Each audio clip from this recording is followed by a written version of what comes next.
He stood at the head of that conference table like he built the world with his bare hands. And for a while, people believed him because I let them. I was the one who actually built it. I just forgot to put my name on anything. By the time he looked down that table at me and said those 2 words in front of his whole team, I had already made 3 phone calls. The money was already moving. The permits were already dead. All I had left to do was smile, pick up his pen, walk the length of that room, and put it in his hand one last time. He didn't even say thank you. He never did. If you're watching this video, tell me where you're from or what time it is for you. I always sat closest to the door. Not because I planned to leave early, because that was my seat. The one Marcus pointed to the first time I attended a board meeting, 3 years into our marriage, when he finally decided it would look good to have me present. Far end of the table, close to the exit, like I was a guest who hadn't quite earned a permanent spot. I wore a bone white blazer that morning. Slim fit, structured shoulders, the kind of piece that costs a real amount of money and looks like it knows that. I had picked it out myself, years ago, back when I still chose my own clothes. Marcus had left a charcoal pantsuit on my side of the closet the night before, his usual quiet instruction. I put on the blazer anyway. He didn't notice. He never noticed. The Caldwell Group conference room was on the 22nd floor of a building in uptown Charlotte, all glass and steel and the kind of wide windows that made the city below look like something you owned. The table sat 16. There were 8 of us that morning. Marcus at the head, Graham Aldridge, the CFO, to his right, Priya Voss from acquisitions next to Graham, Derek Holt from development across from her, and a few other faces I had memorized over years of sitting quietly while they talked. Then me, at the end.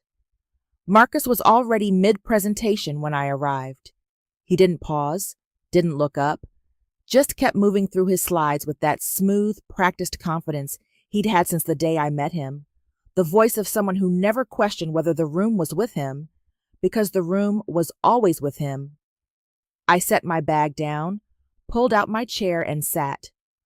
On the screen behind him, a 5-year revenue projection I had built from scratch over 3 weekends in October.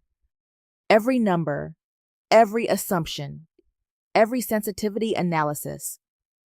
I had sent him the model on a Tuesday night, and he had presented it to investors by Thursday morning without changing a single cell. I folded my hands in my lap and watched him take credit for my arithmetic. Let me tell you how I got to that chair.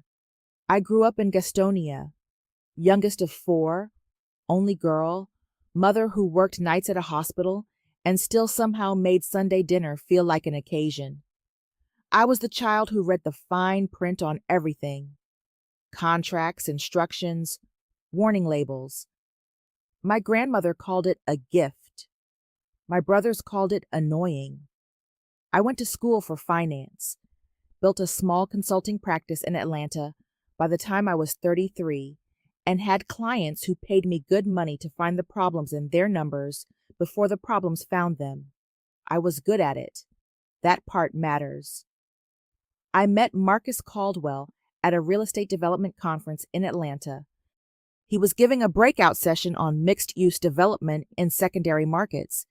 He was confident, funny, the kind of man who fills a room without trying to, which is a dangerous quality because it makes you think it comes naturally, when really it just means he's been practicing his whole life. We ended up at the hotel bar after his session. He bought a round for a group of 6 people and somehow made it feel personal, like he'd done it specifically for me. We talked for 2 hours. He told me about Caldwell Group, a residential and commercial development firm he'd started in Charlotte 4 years earlier with a lot of ambition and, as he put it with a laugh, a complete disaster for a balance sheet. He said he needed a real partner, someone who understood the business side, someone smart enough to see what the company could be. He said it looking right at me.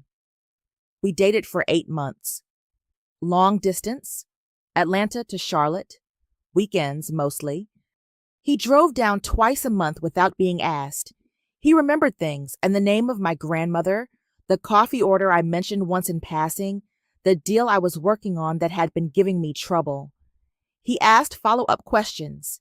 He made me feel seen in the specific way that only works when someone is actually paying attention. He asked me to marry him on a Saturday night in December, standing in my own kitchen, no fanfare.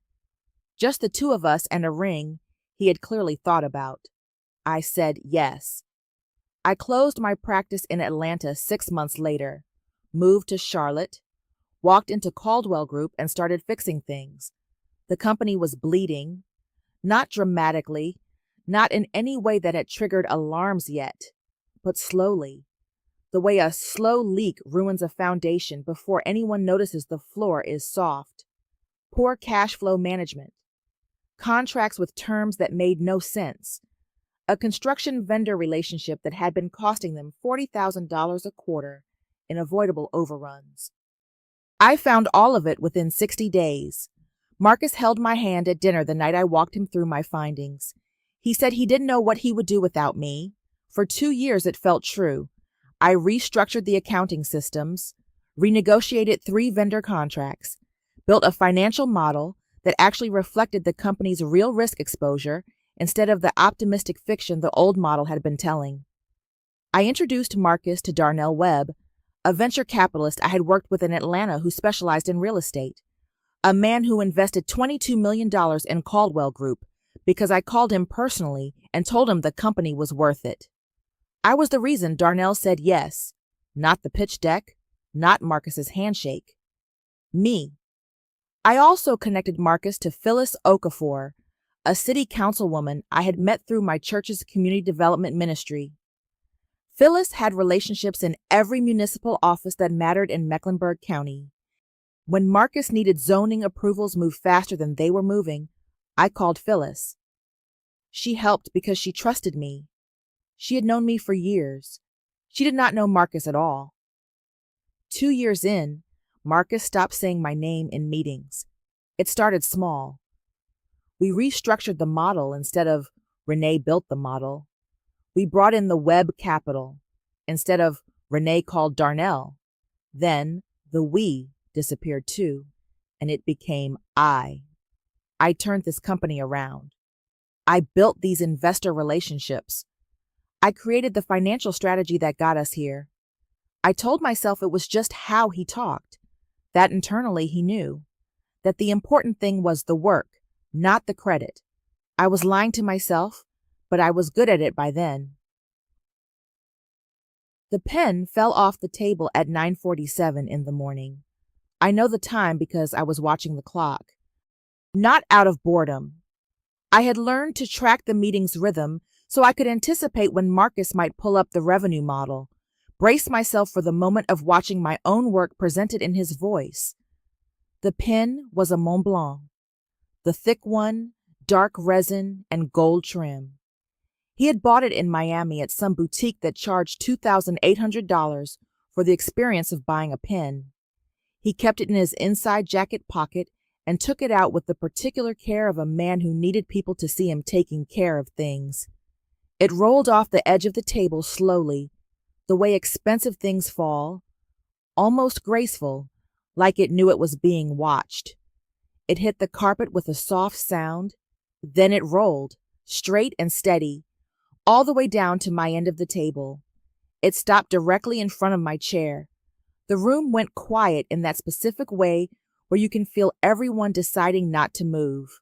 Marcus looked at me, not with recognition, not with the warmth of a man who sees his wife of 6 years sitting at the end of his conference table.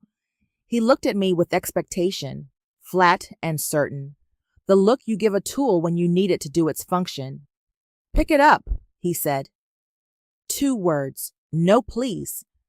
No inflection that acknowledged I was a person he had chosen on purpose, stood beside at an altar, made promises to. Just an instruction, the kind you give to someone whose job it is to handle things. I stared at him. The silence stretched. I could feel it on my skin. Graham had gone very still to Marcus's right. Priya had looked up from her phone.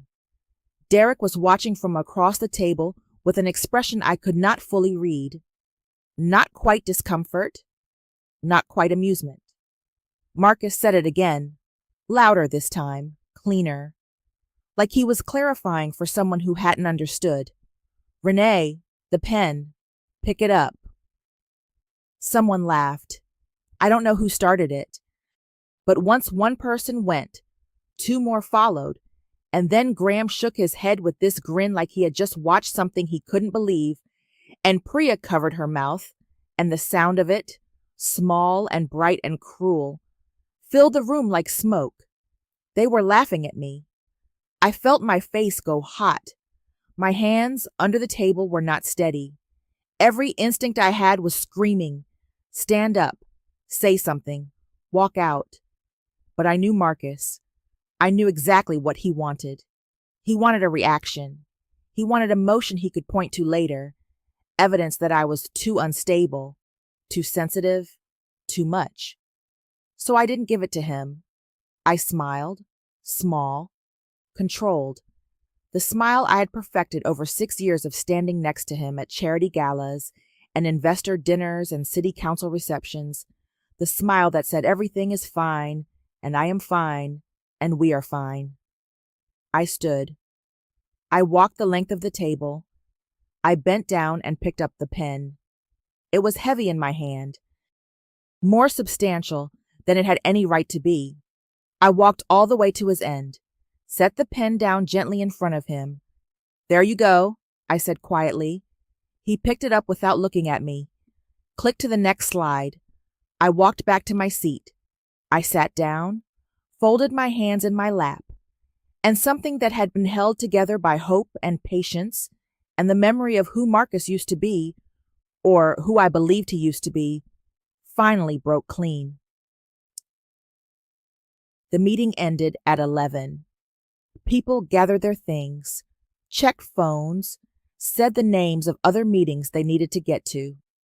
Marcus was already in a side conversation with Graham about a contractor issue in the East Side project. He didn't look at me when I stood, didn't acknowledge I was leaving. I rode down in the elevator alone. The car home was quiet. I sat in the back and watched Charlotte move past the windows, the construction cranes, the lunch crowds, the ordinary Tuesday morning life of a city that had nothing to do with what had just happened in that room. My phone was in my bag. I didn't take it out. When we got back to the house, I went to the kitchen, made myself tea I didn't drink, stood at the counter and looked at the backyard, the garden I had planted 2 springs ago, the one Marcus had called ambitious and then never mentioned again. At 10:15 that night, my phone buzzed on the counter. Marcus, texting from his office down the hall, finalize the Hartley contract revisions. Need them ready by 7 a.m. Not a question, not a request. A line item on a task list. I read it twice. Then I set the phone face down on the counter, walked down the hall, and knocked on his office door. Come in. He was at his desk, jacket off, sleeves rolled, reading something on his laptop. He didn't look up when I walked in. I'm done, I said. He glanced up, distracted. With the contract already? That was fast. Not the contract. This. You. I'm done, Marcus. His face changed. Confusion first. Genuine. Almost childlike. Like the sentence didn't parse. Then the confusion hardened into irritation. That particular look he got when something wasn't going according to his understanding of how things worked. Renee, he leaned back. His voice went smooth and managing. I don't have time for this tonight. Whatever's bothering you, we can talk about it this weekend. There's no this weekend. I'm leaving you. That landed. He set down whatever he was holding, looked at me, really looked, the way he almost never did anymore. You're upset about this morning. The pen. That's what this is about. The pen thing. He actually called it that, like it was a minor clerical error. It's about 6 years, I said. 6 years of being invisible. 6 years of watching you take credit for work I did. Connections I built, money I found, ideas I gave you. His jaw tightened. I built this company. No, I said. You had a vision and a disaster for a balance sheet. I built the company, and you are about to understand exactly what that means." He started to say something else. I turned around and walked out. Behind me, his voice followed me down the hall. My name, twice, the command to come back. But I was already at the bedroom door. I locked it, put my back against it in the dark for a moment. Then I went to my desk, opened my laptop, not the one he bought me, mine. The folder was labeled Archive, Personal Financial, Plain, Boring, the kind of label that makes people's eyes slide right past it. I had been adding to it for 9 months, since the night I sat at a charity gala in November, smiling at a table of investors while Marcus told the story of how he identified the inefficiencies in his own company and built a financial strategy from the ground up. And I realized, somewhere between the salad course and the entree, that I had run out of ways to tell myself this was fine. After that night, I started keeping records. Every email I sent to vendors, to investors, to city contacts, I BCC'd my personal account. Every memo I drafted in Marcus's voice because he didn't have time to write his own. I saved a copy with the metadata intact, my name in the author field, the timestamp showing it was created on my personal device. Every financial model, every projection deck, every restructuring analysis, saved, labeled, stored. I had not known, when I started, exactly what I was building toward, only that I needed to be able to prove what was mine. Now I spread the folder open on my screen and went through it methodically. The restructuring documentation from year 3. 47 emails, all from my address, all with my name, showing the step-by-step process of untangling Caldwell Group's finances from the mess they'd been in. The Darnell Webb correspondence, my initial outreach, my follow-up, the coffee meeting I set up, the prep notes I wrote for Marcus the night before his pitch, the East Side Project permits, 6 months of emails between me and Phyllis Okafor's office, every single one from my personal account. I also had the tax strategy. 3 years ago, I'd found a deduction structure that applied to development firms holding mixed-use inventory across multiple county jurisdictions, obscure, legal, and worth $2.3 million in a single fiscal year. I had spent 8 weeks building it. Marcus had presented it to the board as his own financial insight. I had everything. I also had a name I didn't fully recognize yet, Tanya Bridges. I had found it earlier that week, buried in a forwarded email chain from before I joined the company, listed as a strategic consultant in the company's early days. I didn't know what she had done or why she'd left. I put it aside. I had more pressing work tonight. I opened a new document and started drafting. It was 11:23 p.m. when I picked up my phone. I called Darnell Webb first. He answered on the second ring, which meant he'd been awake. Darnell kept odd hours. Always had. Something about his best thinking happening after 10 o'clock. His voice was warm but alert. "Renee, everything okay?" Darnell Webb had invested $22 million in Caldwell Group because I called him and told him to. I had worked with him twice before Marcus, once on a small commercial development indicator, once on a distressed asset acquisition in Birmingham. He trusted my read. Not because I'd earned it with Marcus's deals, because I'd earned it before Marcus existed in my professional life. "I need you to start withdrawal proceedings from Caldwell Group," I said. A pause, long enough to tell me he was thinking seriously, not dismissing. "That's a significant ask," he said finally. "Walk me through why." "Marcus has been misrepresenting the company's financial position to the board. I have documentation, and I'm filing for divorce tomorrow." Another pause, shorter this time. "Do you need me to read anything first? I can send it tonight, or you can take my word." The silence that followed was the sound of a man deciding what kind of person he believed I was. We had known each other for 8 years. He had watched me be right about things other people got wrong. "I'll take your word," he said. "I'll initiate first thing in the morning." "Thank you, Darnell." I hung up and called Phyllis. She picked up on the first ring, which meant I had woken her, which meant she had seen my name and decided it was worth answering anyway. "Renee, honey, what happened?" Phyllis Okafor and I had met through a church community development ministry. She was on the vestry. I was helping them restructure a community investment fund. We had become real friends over 3 years, the kind of friends who had each other's actual addresses, who showed up when it mattered. "I need you to put a hold on the East Side project permits," I said. "Marcus's East Side development. I know they're close to final approval." A sharp inhale. "Renee, that's his flagship right now.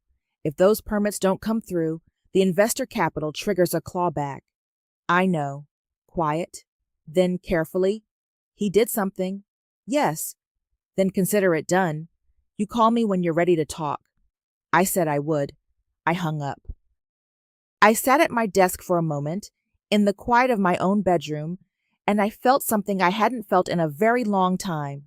Not rage, not satisfaction, something cleaner than both of those. Clarity. Then I opened my draft to the board of directors and kept writing. I sent the board email at 11:51 p.m. Measured, professional, specific. I outlined my concerns regarding financial misrepresentation, attached 7 documents as exhibits, and closed with a single sentence. "I'm available to speak with the board directly and will cooperate fully with any independent review." Then I hit send, closed my laptop, and went to bed.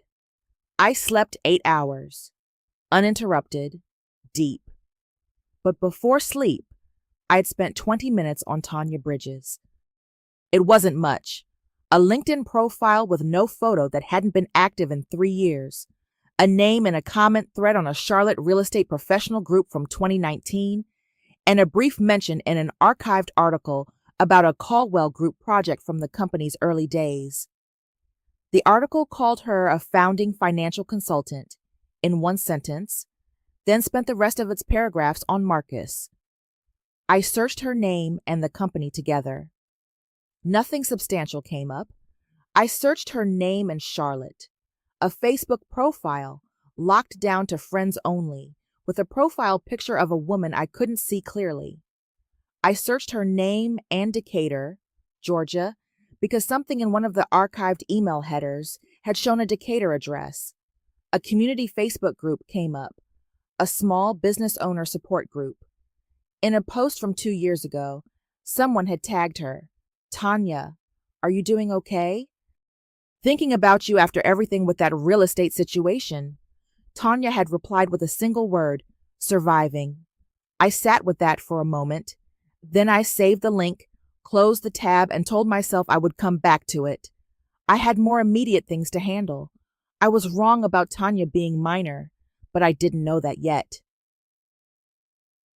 I was at the kitchen counter with my second cup of coffee when his office door slammed open. The sound hit the walls. Nothing like the careful, controlled way Marcus usually moved through the world. He appeared in the hallway and I barely recognized him. His hair was pushed flat on one side from however he had spent the night. Same shirt as yesterday, creased wrong. His eyes were red at the edges and moving too fast. Checking me, checking the room, trying to locate something stable.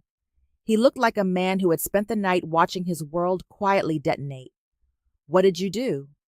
Not a question. A statement with no idea where to land. I took a sip of my coffee.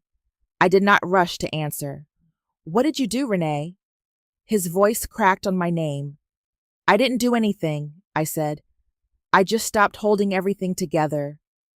He put both hands on the doorframe.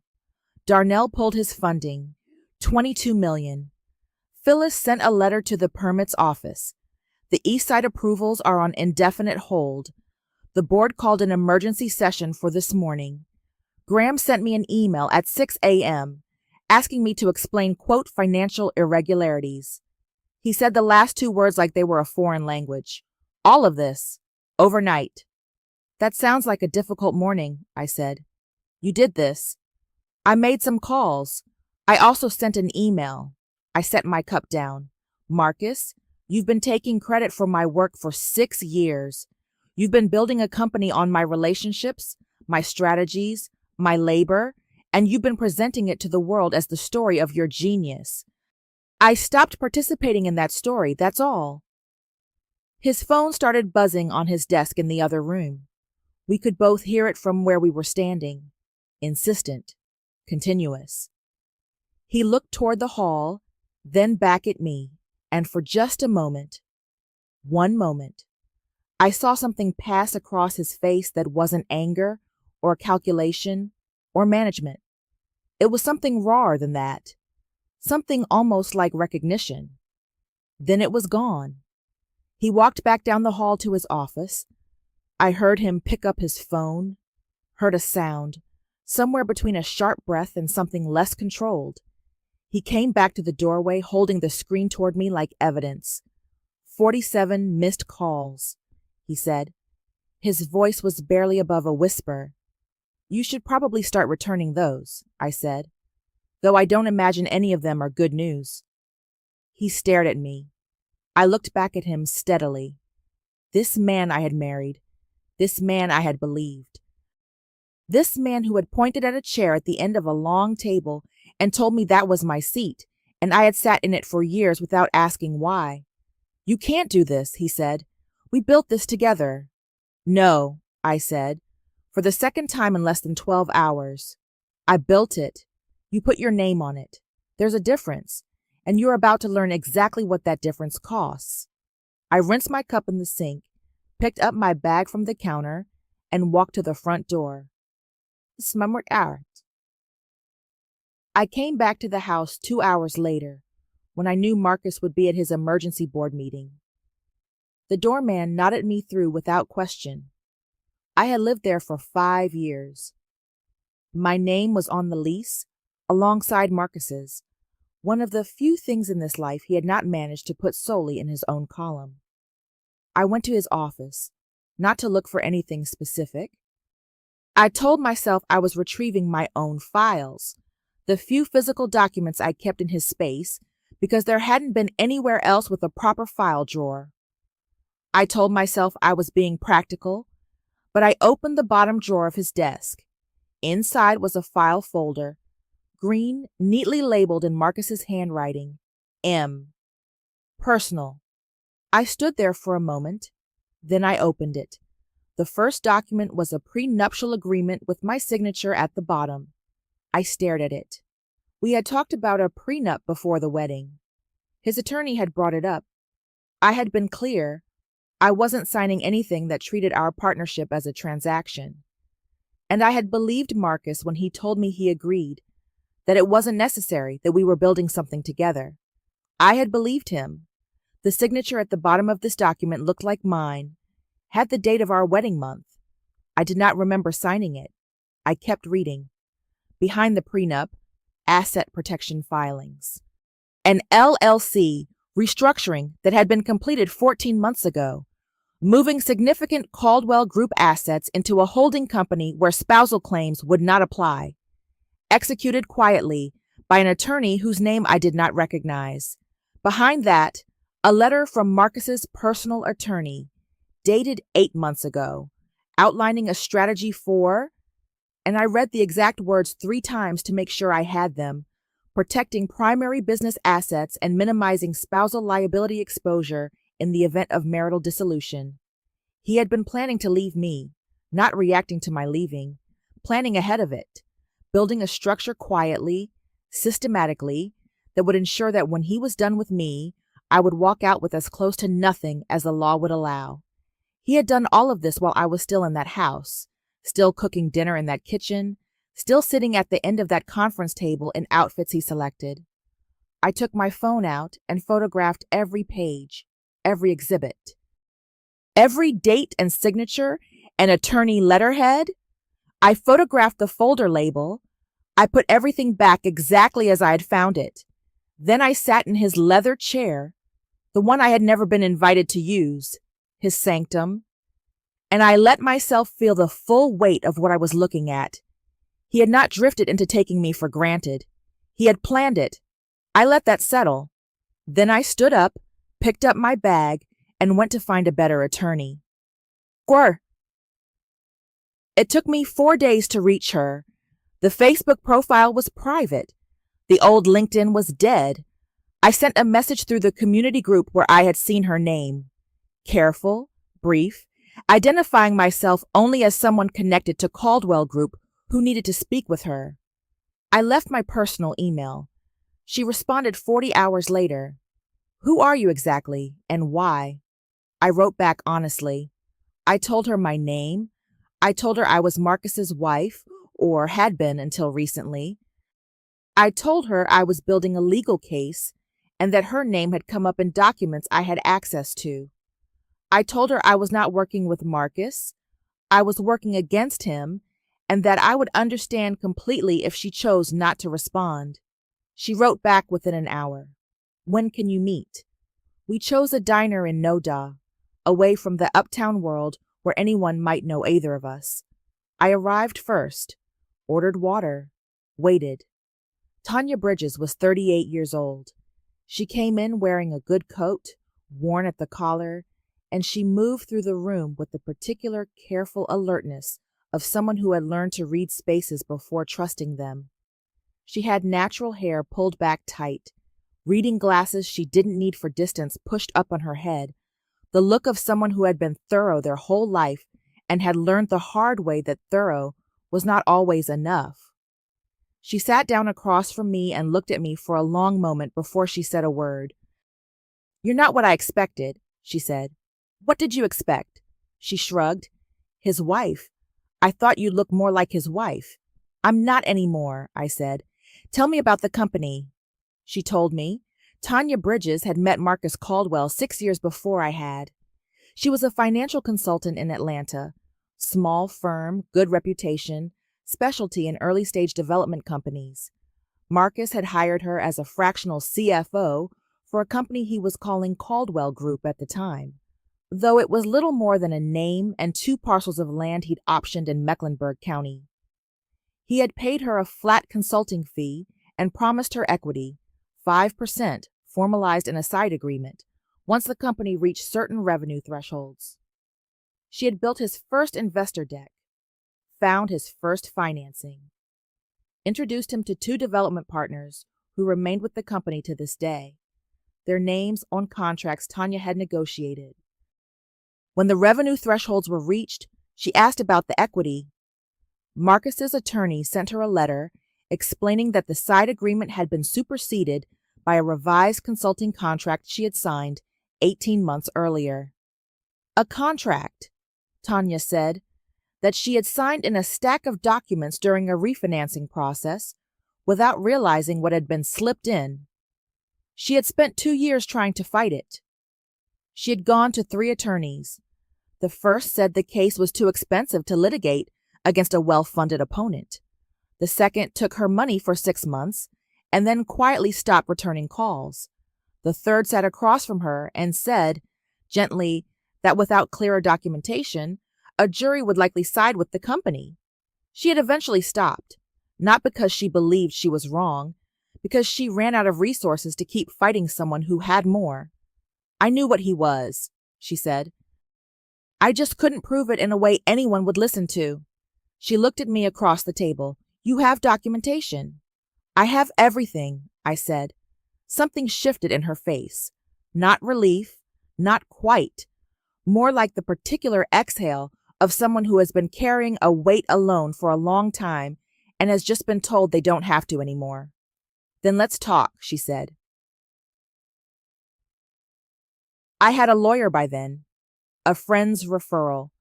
Marcus Davenport, solo practitioner, 15 years of experience in commercial disputes. I liked him. He was direct, he read fast, and he had reviewed my documentation and called it a strong foundation. We had a plan. Then Marcus's attorney sent the letter. It arrived on a Wednesday, addressed to me personally, delivered by courier to the hotel I had been staying at. I did not know how they had found the hotel. That detail kept me awake later, but in the moment, I read the letter and felt the floor shift. It cited a confidentiality and non-disparagement clause in our marriage contract. Not the prenup I had found in his desk, a separate document that had been incorporated by reference into our joint asset agreement when we refinanced the house 4 years ago. I vaguely remembered the refinancing. I had signed a lot of paperwork.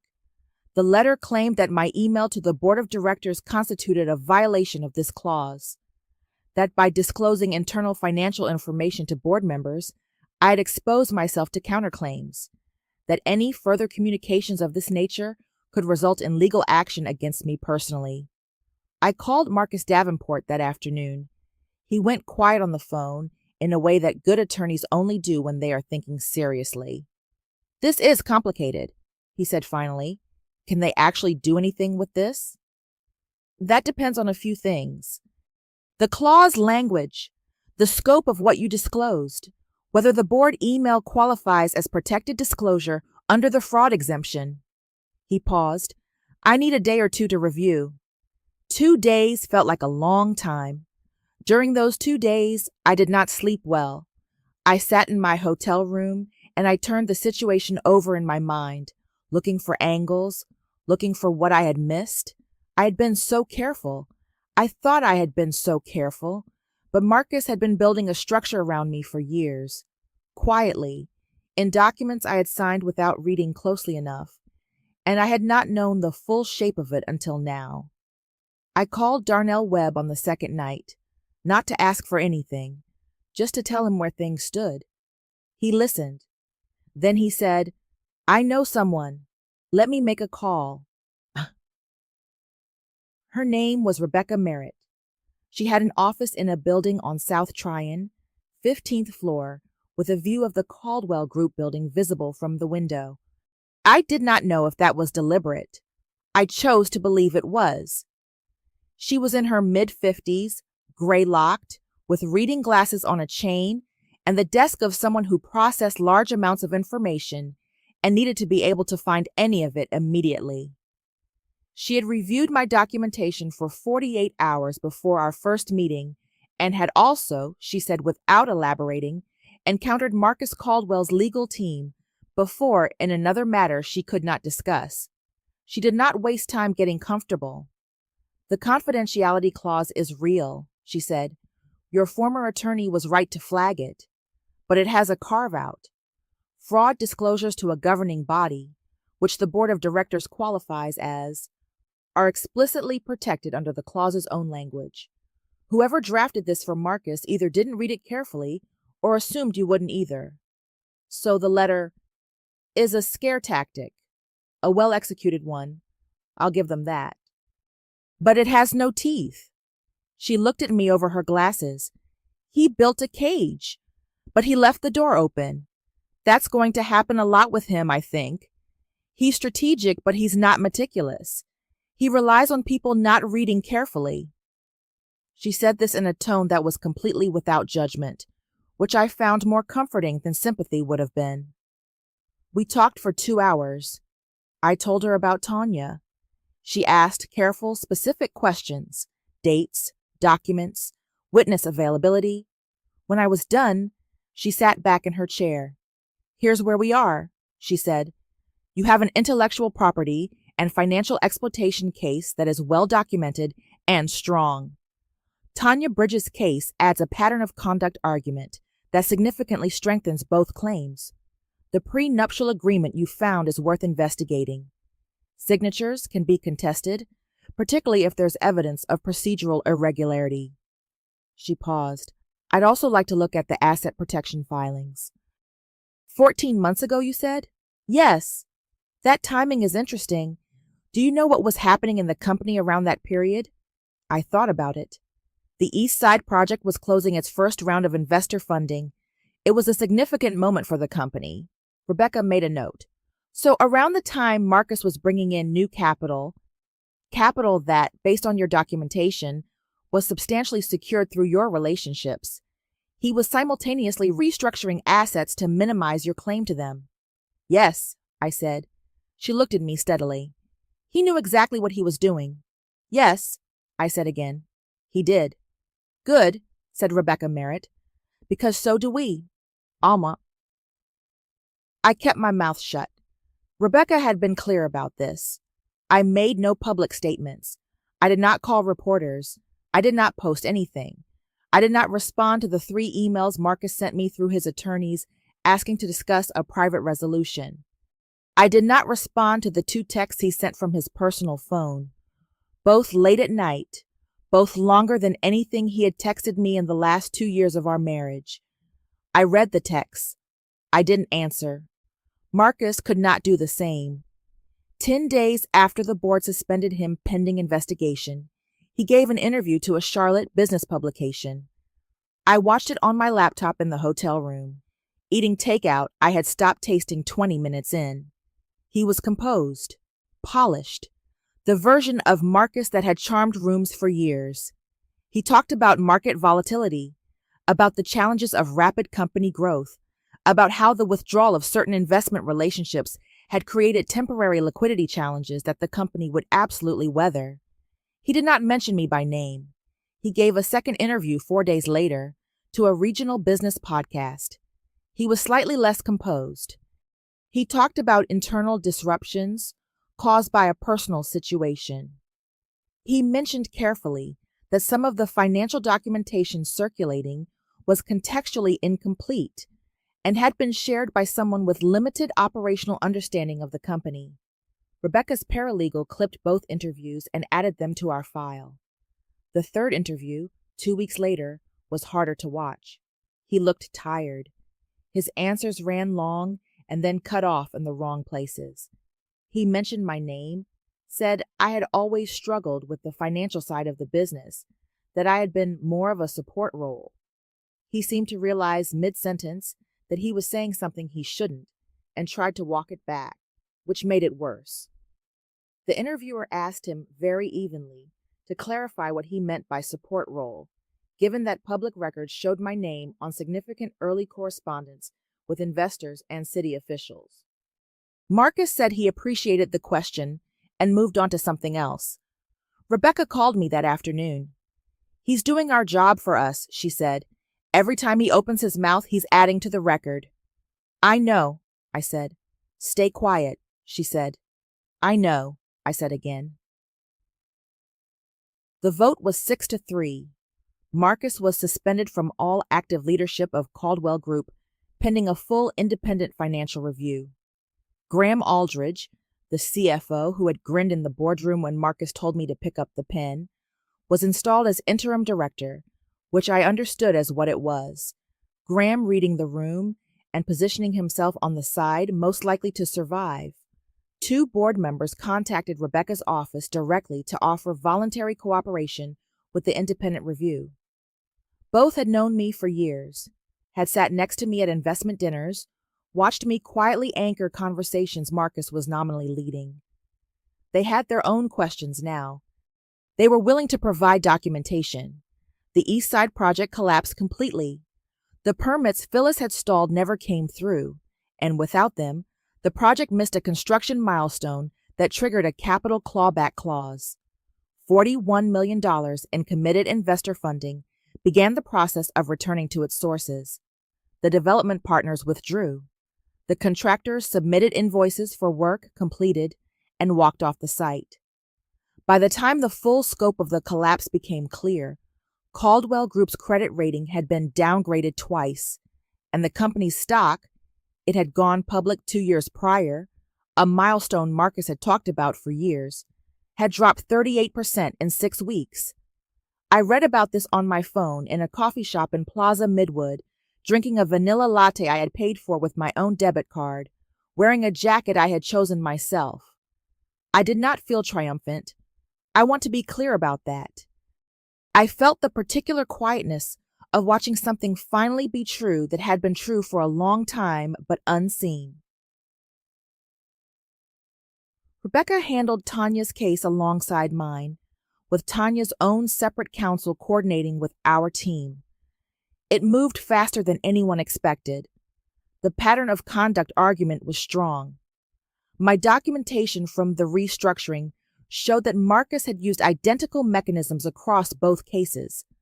The flat fee structure, the verbal equity promise, the document buried in a refinancing stack, the attorney letter as final answer.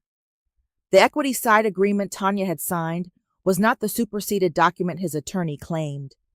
A forensic document examiner found that the revised consulting contract that had allegedly superseded it had been backdated. That finding changed everything. Marcus's attorney requested a mediation. Tanya's attorney agreed with conditions. The mediation took 1 day. Tanya received $620,000, a formal written acknowledgement that her original equity claim had been valid and that the company had erred in denying it, and a letter, drafted by the company's attorney and signed by the interim board, acknowledging her foundational contributions to Caldwell Group.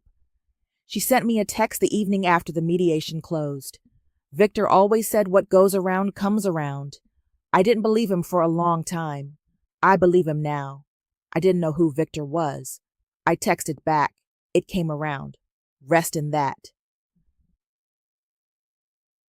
Rebecca called me on a Thursday morning in early spring. I was at my desk in the small office I'd rented in a shared workspace in the South End, 43 square feet, a window that faced a parking deck, and my name on the door. Renee Caldwell, Strategic Partners. The ruling came through, she said. No preamble. I set down my coffee. Intellectual property and financial exploitation. The court found in your favor on both primary claims. Marcus is ordered to pay you $14 million in restitution. Additionally, the prenuptial agreement has been voided. The court found procedural irregularity in its execution, specifically that you were not provided independent counsel and that the document was presented under conditions that did not meet informed consent standards. I was quiet. That means we proceed to marital asset division under standard North Carolina law, Rebecca continued. Given the company's current state and the asset protection filings being found to have been made in bad faith, you are entitled to significantly more than the restructured assets would have suggested. How much? She gave me a number. I wrote it down, looked at the number for a moment. Renee, Rebecca said, you should feel good about this. I do, I said, and I meant it. Not because of the number. The number was real and it mattered, and it was mine, but because the ruling said, in legal language, on official paper, with a judge's signature, this was yours. It always was. I sat at my desk for a while after I hung up. Then I drove to Gastonia and had dinner at my sister Camille's house. Jerk chicken and rice and peas and collard greens and cornbread, loud table, 2 nephews fighting over who got the last piece of cake. My mother asking if I was eating enough and meaning it as love. I ate 3 plates. I said I was fine. I was not lying. I went back to the house one final time. I packed efficiently. The clothes I had bought myself, the shoes I had chosen, the books from my nightstand, the small framed photo of my grandmother I had kept on my side of the dresser for 6 years, the cast iron skillet I had seasoned myself over years of use, and that Marcus had never touched. I left everything he had bought. The dresses chosen because they made me look appropriate for his events. The jewelry that was designed to signal a certain kind of wife. The furniture selected for its ability to impress people who came to dinner twice a year. I didn't want any of it. On the way out, I stopped in his office. His desk was bare now. The board had had his files pulled for the independent review, and the space looked gutted in a way that matched nothing about the careful, controlled image he had always maintained here. The leather chair was still in the center of the room, turned slightly toward the window. The pen was on the desk, the Mont Blanc. Dark resin, gold trim, sitting in its holder like it had been placed there deliberately. I stood and looked at it for a moment. Then I picked it up. put it in the outside pocket of my bag where I would feel it, not as a trophy. I don't need trophies, as a reminder of the exact moment I stopped being invisible to myself. Tearing. I launched the firm formally in April on a Tuesday, deliberately a Tuesday, which I allowed myself as a small private joke. The name was mine, no one else in it. No borrowed credibility, no man's reputation serving as the foundation. Renee Caldwell, Strategic Partners. My name at the top of every contract, my signature on every engagement letter, my face in the company photo on the website. It felt strange for approximately 2 weeks. Then it felt like the only natural thing in the world, like putting on a coat that had always fit and wondering why I had spent years wearing someone else's. Tanya came on as a partner in June. She brought her own client relationships, her own expertise in early-stage company structure, and a level of meticulousness that matched mine in ways that made the work better. We did not talk much about Marcus. We talked about the work. The work was good. We built the practice around a particular kind of client, founders and operators who had been written out of their own stories, women who had built things and found their names missing from the paperwork, partnerships that had curdled into exploitation without the junior partner having language for what was happening. We helped them document. We helped them negotiate. We helped them recover what was theirs. By the end of the first year, we had 11 clients and a waiting list. I spoke at a women's entrepreneurship panel in October. The moderator introduced me with my full name and title. She mentioned the Caldwell Group case briefly, described it as an example of how one woman's decision to protect her own intellectual property had broader implications for how the industry thought about spousal contribution to business value. She asked if I wanted to say anything about it. I said, I did work. I kept records. That's the whole story. The room laughed. I meant it. Guy. Marcus's mother called me in November. Dorothy Caldwell was 71 years old, small, precise in the way of women who have always taken everything seriously. She had been kind to me throughout the marriage, the kind that comes with an undercurrent of concern, like she was watching something she couldn't name. She asked if we could have coffee. We met at a place in Dilworth, quiet, away from anyone either of us knew. She ordered tea. I ordered coffee. She held her cup with both hands, the way old women sometimes do when they're carrying something and there's nothing else to hold. I need to ask you something, she said, and I need you to be honest with me. Okay. Was he always like this? Or did it get worse? I thought about it. I took my time. I think he was always capable of it, I said. I think the conditions I provided, my work, my credibility, my silence, made it easier to become fully himself. Dorothy looked at her tea. I raised him, she said. I know what his father expected of him. I know what he was taught success had to look like. She looked up. That's not an excuse. I'm not offering it as one. I wanted to understand. I know, I said. She reached across the table and put her hand over mine. Her hands were dry, warm, the hands of someone who had worked with them her whole life. I'm sorry, she said. You came into this family with everything to give, and he used all of it and gave back nothing. She squeezed my hand. You deserve so much better. I hope you know that. I did not cry. I had not cried much through any of this, which people sometimes found strange. But what I felt in that moment, sitting across from a woman who had raised the man who had erased me, hearing her say clearly and without condition that what happened was wrong, was something I could not entirely name. It was something like being seen. Finally, simply, fully. Thank you, Dorothy, I said. You. That means more than you know. We finished our coffee. We hugged in the parking lot. We exchanged numbers and said we would stay in touch, which we did, not often, but honestly. It is a Tuesday morning in February, and I am drinking coffee on the small balcony of my apartment in Noda, watching a pair of dogs attempt to negotiate who gets to sniff a particular tree stump on the sidewalk below. The apartment has old hardwood floors that announce every step. The radiator clanks in the early morning. The kitchen is the size of a reasonable thought. I chose everything in it: the colors, the furniture, the prints on the walls, the throw blanket on the couch that I bought because it felt good in my hands and for no other reason. It is mine, every single square foot of it. Tanya and I closed our 12th client last week, a woman in Raleigh who had been the operational backbone of a restaurant group her business partner had methodically pushed her out of over 3 years. She cried in our first meeting. By the third, she was taking notes. That is what good work looks like. I heard through a mutual contact that Marcus is in Raleigh now.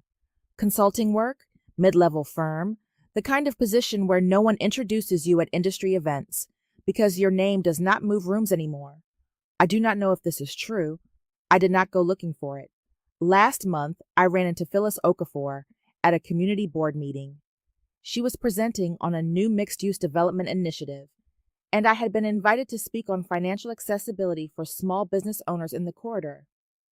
We had coffee afterward. She did not bring up Marcus. I did not either. We talked about her daughter's college applications and a book she had been reading and the best parking situation in Uptown. It was a completely normal conversation between two women who respect each other.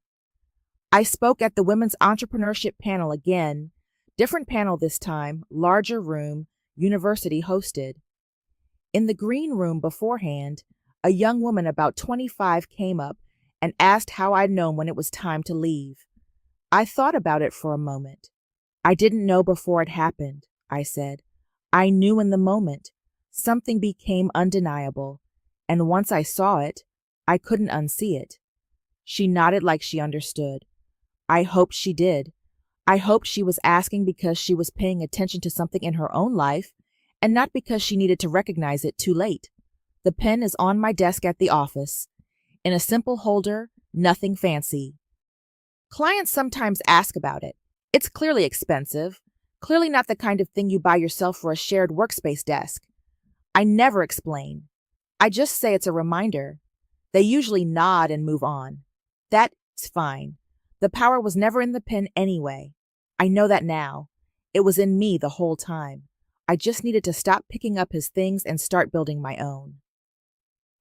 If this story resonated with you, leave a like and consider subscribing. You can also drop any comment below. Even just one word. Maybe tell me where you're watching from, or what time it is right now. Sometimes one word is enough to say you were here.